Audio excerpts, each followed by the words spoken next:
Kaka-out ko pa nga lang galing sa work ay dumiretso agad ako para tingnan ang mga available na apartment malapit sa company namin dahil balak nga namin kumuha ng apartment at para na din dito na ako mag-edit ng mga videos ko at di din ako makakapag voice over kung nandun lang ako sa dormitory para na din di ko maabala yung mga nagpapahingang karom ko dahil bawal nga ang mag-ingay at respeto na din para sa kanila dahil alam naman natin na nakakabagod ang magtrabaho at deserve din natin ang magpahinga. Pagdating ko nga ay sinalubong agad ako ni Laupan at agad naman niyang pinakita yung unang room. You want go to drink water? So this one only 5 Yes. You can in the 4 and go 6. This is 5. Napakahirap nga makipag-usap. Hindi sila marunong. Mahirap silang intindihin dahil sa pananalita nila. Minsan kasi yung English nila ay parang Chinese na din. At yung pananalita nila ay pili at hindi diretsyo.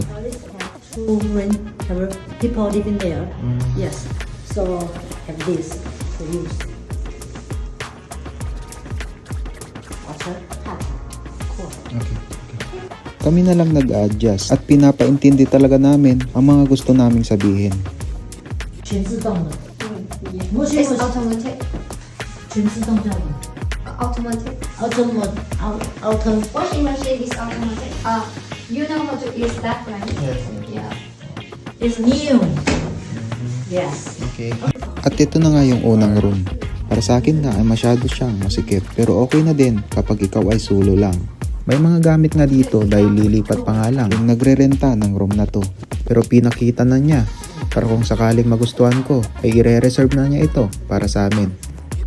You see the door is a little bit small and 在想，等一下我想。 Hindi ko nga maintindihan ang pinag-uusapan nila dahil sinabi ko kasi na kapag kukunin ko ang room na to ay magre-request ako ng mas malaking kama.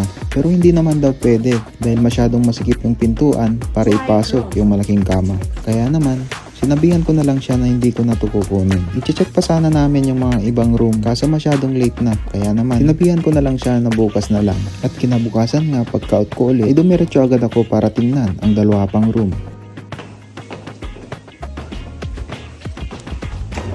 Kagandahan nga dito sa mga unit nila ay meron ng sariling water dispenser at washing machine. Di mo na kailangan lumabas para bumili ng mineral water o kaya naman maglaba sa laundry shop. And washing machine. And you can put there. At ito na nga yung pangalawang room. Mas malawak nga compared sa unang pinakita niya.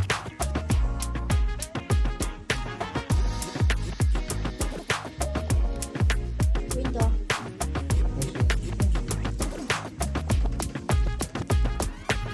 Ang di ko nga nagustuhan dito ay pagbukas mo nga ng bintana ay wala kang makikita kundi pader. Katabi lang kasi nito ay isang building kaya naman walang pumapasok na fresh air na para bang ikaw ay nasasakal.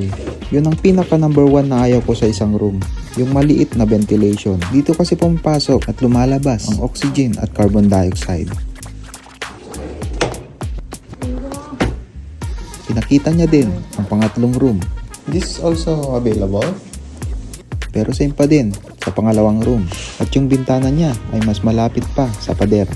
Kaya naman sinabihan ko ulit siya kung ano-ano yung mga gusto ko sa isang room. Kaya sabi niya na isisend na lang daw niya yung video ng isa pang room at para na din di na ako maabala sa pagpunta.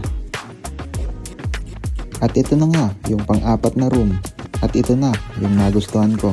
Dahil meron siyang dalawang bintana, maayos din na CR at hindi siya masyado mahirap ayusin. Kaya naman sinabihan ko siya na kukunin ko na to. At kinabukasan nga ay nagbayad na kami at naglipat na din kami ng mga gamit.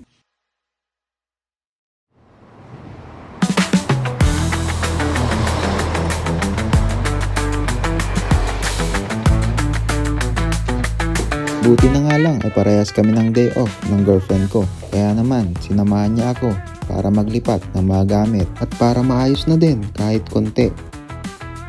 Yung mga ibang gamit nga namin ay binilo ko lang sa isang kawork ko dahil pinapasalo na nga niya yung apartment nila at balik dormitory na nga siya at naisipan na nga din niyang ibenta na lang yung mga gamit dahil napakarami ito.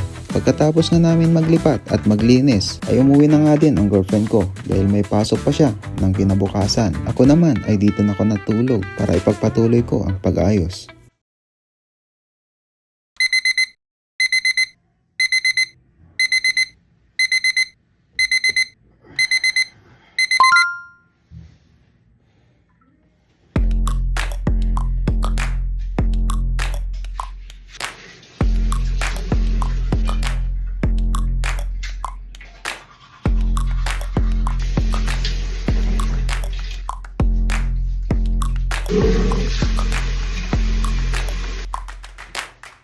Hindi nga daw praktikal ang kumuha ng bahay sa labas. Oo, mahal nga naman talaga at dagdag pa yan sa mga gastusin. Imbes na pambayad mo ng renta ay ipunin mo na lang. Pero ako naman yung taong kakaiba mag-isip. Kumuha ako ng bahay hindi sa gusto kong magpakasarap sa buhay at magwaldas ng pera. Kumuha ako ng bahay dahil gusto kong gawin ang mga di ko magagawa sa dormitory. At isa na dyan ang pag-edit ko ng mga videos ko. Magagawa ko din mga side hustles ko. Nakakapagpahinga ka talaga at nagkakaroon ka din ng peace of mind. Dahil nagagawa mo lahat gaya na lang ng pagluluto ng mga gusto mong pagkain. Nakakatulog ka ng mahimbing. Nag-iingay ka kung kailan mo gusto nang wala kang naabalang mga tao.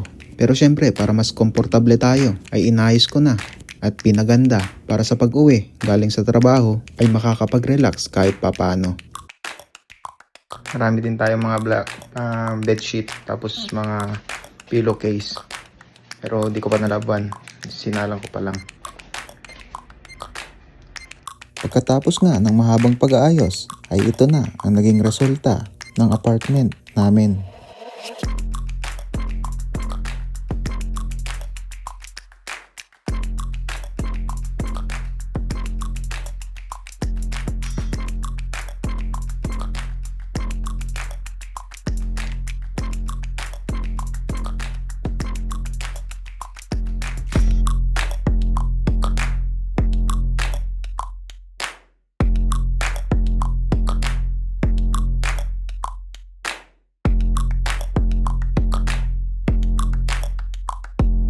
Siyempre, bumili na din kami ng mga appliances at mga groceries. At di naman mawawala ang mga inumin.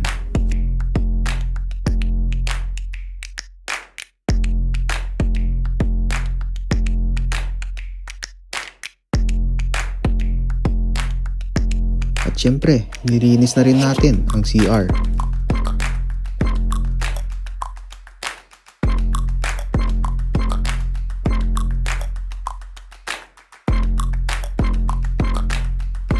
Madami pang ang kulang pero for the meantime, pagtsatsagan muna namin at pag-iisipan pa kung anong idadagdag.